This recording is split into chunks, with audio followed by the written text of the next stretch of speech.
armed. And this new calm has reassured local residents. We don't see Seleka rebels anymore. They were here all the time, at the intersection and in the street with us. But now that's rare. Transitional authorities are also pleased with the way things are improving. President Jotodia insists that security in the city has returned thanks to the presence of the army and a multinational force. But boasting of a return to normal doesn't seem to match the reality on the ground. Even this morning, ex-rebels sparked panic in the capital during a disarmament operation.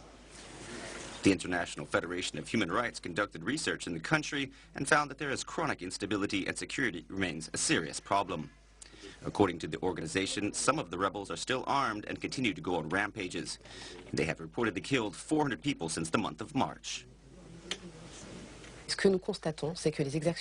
What we have seen is the abuses continue, more in the countryside than Bangui because a certain calm has returned with the disarmament program. But people are still victims of murder and constant pillaging. There have also been rapes.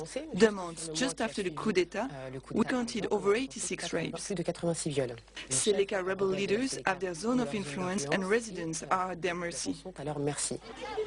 In addition to security problems, millions of Central Africans need urgent humanitarian aid, and there is a serious shortage of food. 50,000 still live in aid camps, waiting for security to return to the country so that they can finally go home.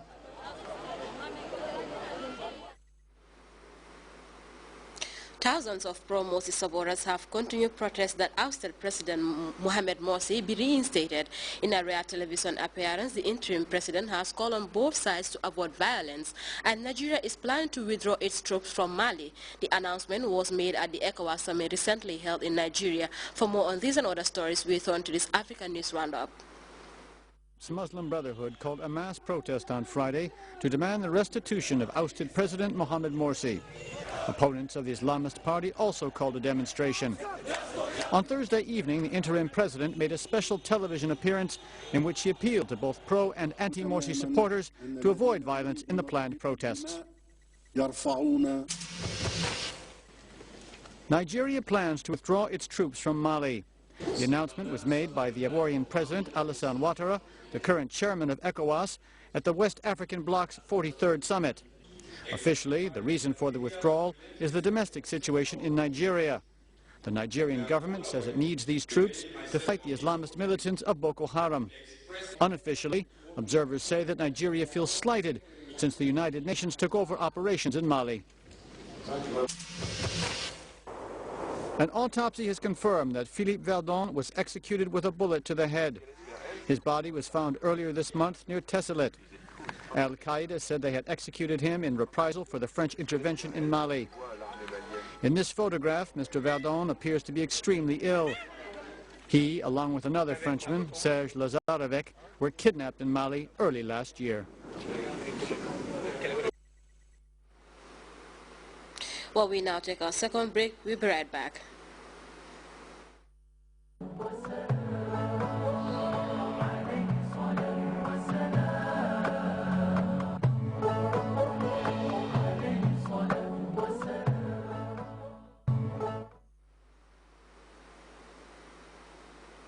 Welcome back. A local Nawetan football team in Tabokoto has benefited from a donation of football materials worth over $40,000. The items were donated by Ambassador Dr. Kenneth O. Jackson. Mode Esjala reports on the presentation, which was also attended by Ansumana Jame, the Gambia's ambassador to Qatar.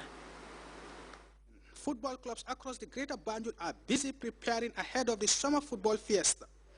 Being the country's most exciting football season, teams are getting ready for the Nawetans, from intensive training on the pitch to acquiring the required football materials for the 4-month football jamboree. Well, one team that has been boosted ahead of the Nawetans is a newly formed football club in Tabokoto called Ambassador Dr. Jackson Football Club. The team received a donation of quality football materials worth over $40,000 from the Gambia's ambassador at large, Ambassador Dr. Kenneth D. Jackson.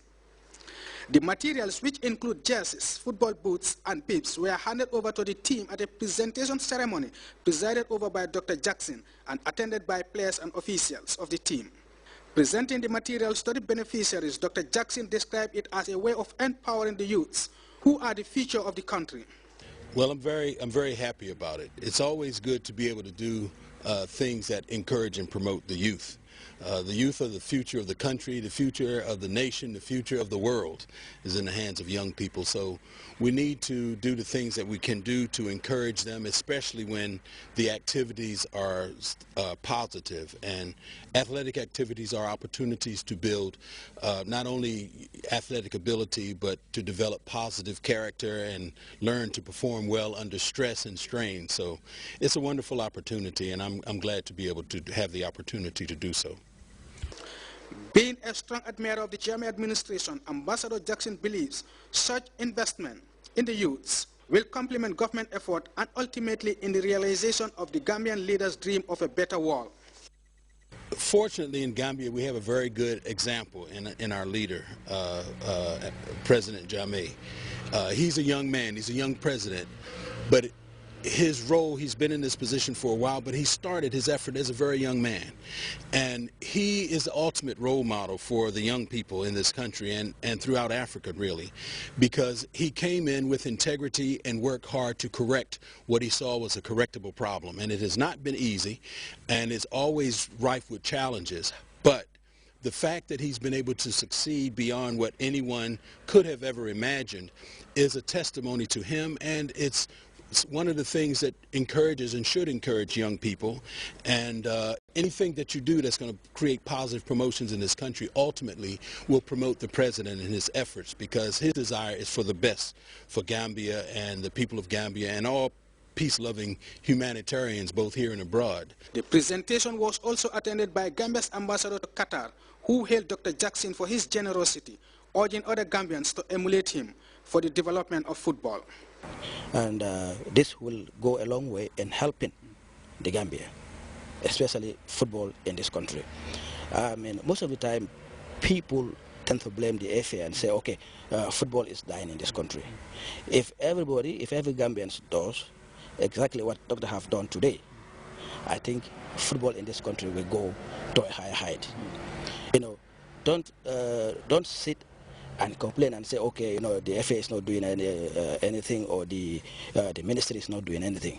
What have you done as an individual to help football in this country? Yeah, the population of the Gambia is about 2 million or so. If everybody should give up the dollars to help the FA, I think it will go a long way in helping football in this country.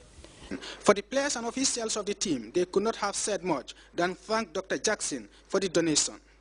This could not have come at a better time, with the team playing their first qualifying round match in the ongoing Serekunda East Nawetan qualifiers. All that is now expected from the team is to deliver the results on the pitch. Mohamed S. Jallo, GRT Sports.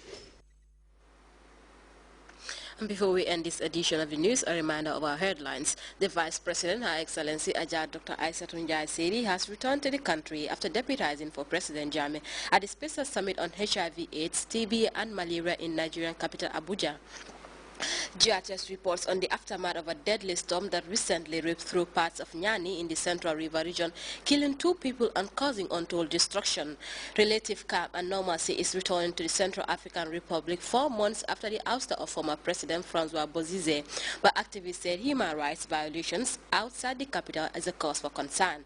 And 3 weeks after he was removed from power, protesters calling for the reinstatement of former Egyptian leader Mohamed Morsi remain adamant.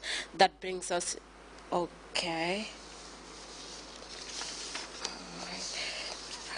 The general public is hereby informed that His Excellency the President of the Republic of the Gambia, GMRG FAAICL, is pleased to declare Monday, 22nd July 2013 public holiday throughout the Gambia in observance of the 19th anniversary of the July 22nd. Sheikh Professor Alhaji Dr. Yahya AJJ Jammeh wishes all Gambians a happy 19th anniversary celebrations. Well, that brings us to the end of the news. Thanks for joining us. Stay tuned and enjoy GRTS.